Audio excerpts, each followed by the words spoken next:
اعوذ باللہ من الشیطان الرجیم بسم اللہ الرحمن الرحیم والذین یؤمنون بما انزل الیک وما انزل من قبلک وبالآخرة هم یوقنون۔ اور وہ ایمان لاتے ہیں اس پر جو تمہاری طرف نازل کیا اور جو تم سے پہلے نازل کیا گیا، اور وہ آخرت پر یقین رکھتے ہیں۔ اس آیت میں اہل کتاب کے وہ مومنین مراد ہیں جو اپنی کتاب پر اور تمام پچھلی آسمانی کتابوں پر اور انبیاء علیہم الصلاۃ والسلام پر نازل ہونے والی وحیوں پر ایمان لائے اور قرآن پاک پر بھی ایمان لائے۔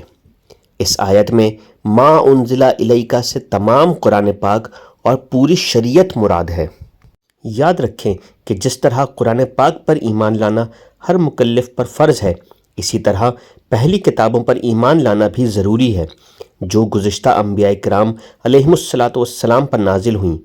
البتہ ان کے جو احکام ہماری شریعت میں منسوخ ہو گئے ان پر عمل درست نہیں، مگر پھر بھی ایمان ضروری ہے۔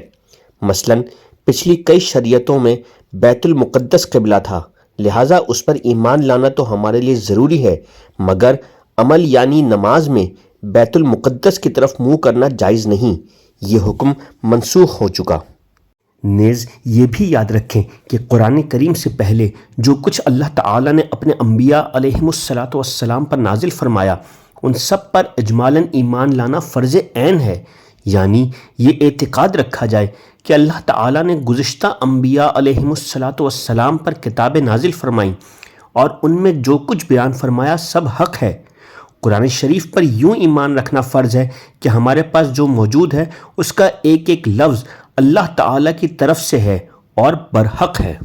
وَبِالْآخِرَةِ هُمْ يُوقِنُونَ، اور وہ آخرت پر یقین رکھتے ہیں، یعنی متقی لوگ قیامت پر اور جو کچھ اس میں جزا و حساب وغیرہ ہے سب پر ایسا یقین رکھتے ہیں کہ اس میں انہیں ذرا بھی شک و شبہ نہیں ہے۔